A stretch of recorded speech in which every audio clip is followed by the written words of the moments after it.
The Lord be with you. And with your spirit. A reading from the Holy Gospel according to Mark. Glory to you, O Lord. The scribes who had come from Jerusalem said to Jesus, "He is possessed by Beelzebul, and by the prince of demons he drives out the demons." Summoning them, he began to speak to them in parables. "How can Satan drive out Satan? If a kingdom is divided against itself, that kingdom cannot stand.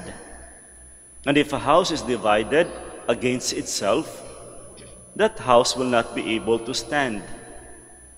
And if Satan has risen up against himself and is divided, he cannot stand. That is the end of him. But no one can enter a strong man's house to plunder his property unless he first ties up that strong man.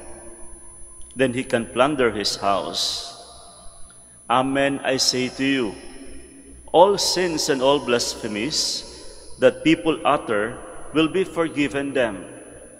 But whoever blasphemes against the Holy Spirit will never have forgiveness, but is guilty of an everlasting sin."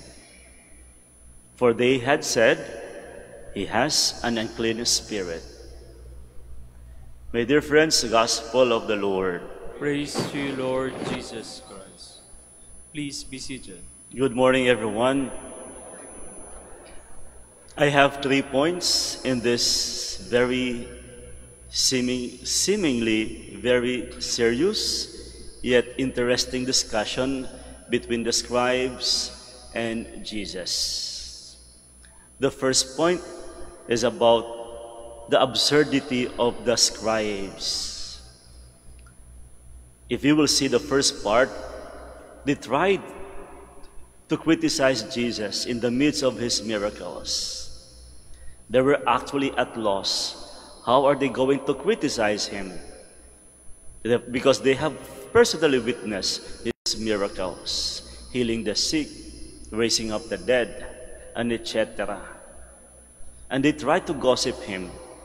Unfortunately, nasaplak sila. Well, when we talk about gossip, talagang walang patutunguhan yan. It's by nature negative. Minsan may nakita ako sa internet, paano daw kung magsabi ng titulo ng video, very short video clip, paano daw kung sakaling magbago na ang mga chismoso at chismosa. Ang taulata nun, kapag nagbago na si Marites.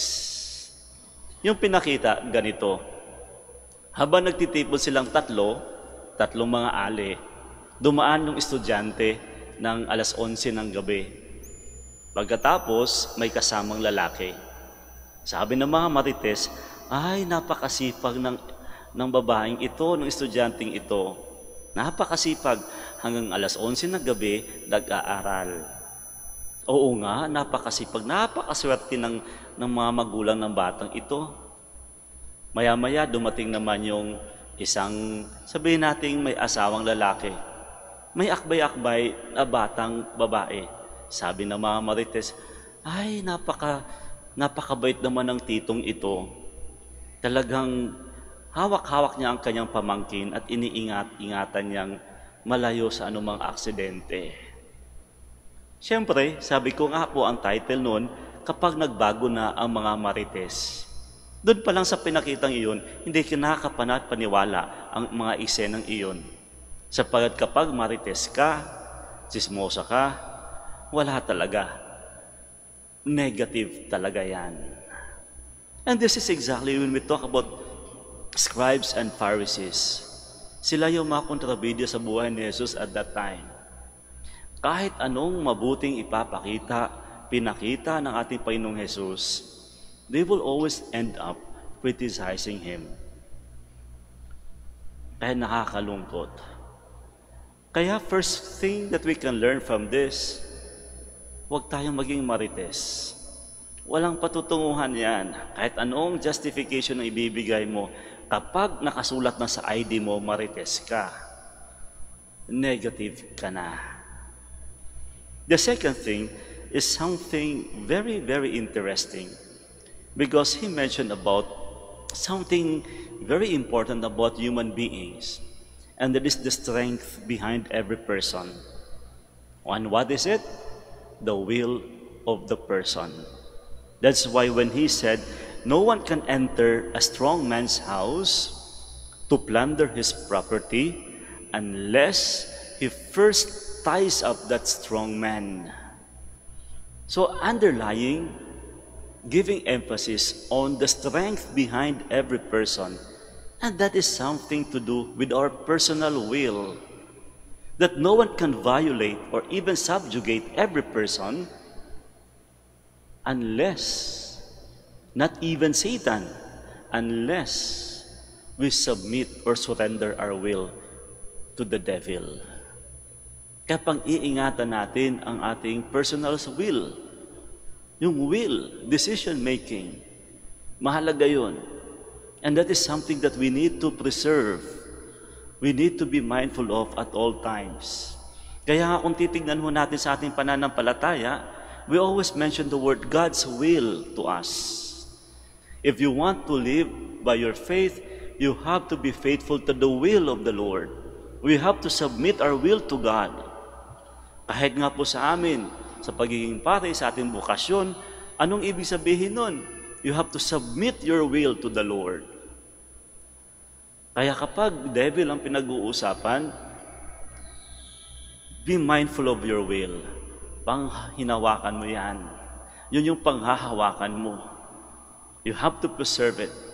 Ingatan mo na sana your will always be in accordance to the will of the Lord. The third point is something very serious, something to do with blasphemy against the Holy Spirit. This is truly serious, especially when he said that whoever blasphemes against the Holy Spirit will never have forgiveness at all. Ano nga bang klaseng kasalanan ito? It's actually about rejection of redemption. Rejection of the redemption of Jesus Christ. That is why the main work of the Holy Spirit is salvation. Nung pinadala ni Kristo ang pangatlong persona, the Holy Spirit, it is for our salvation. And if you will reject that, that is blasphemy against the Holy Spirit. And what happened in today's gospel, as I have said a while ago, they were at loss. How are they going to justify or even criticize the miracles of Jesus? Kaya anong ginawa nila? They simply consider Jesus to be a great pretender. Wala na silang may sasagot doon eh. Ay, nagkukunwari lang yan. Actually, kaisa yan ng mga ni Satanas, sabi nila. Attributing the miracles of Jesus as workings of the Holy Spirit. That's blasphemy. Kaya nga mahalaga ito sa atin. We should learn how to distinguish the workings of the Holy Spirit in our midst. Be mindful that the Holy Spirit will come to guide us, to enlighten us, to provide guidance in our daily undertakings, even in our decision makings. And for us Catholics, we have to be mindful of the workings of the Holy Spirit. Ito bang ginagawa natin? Ito bang wika natin?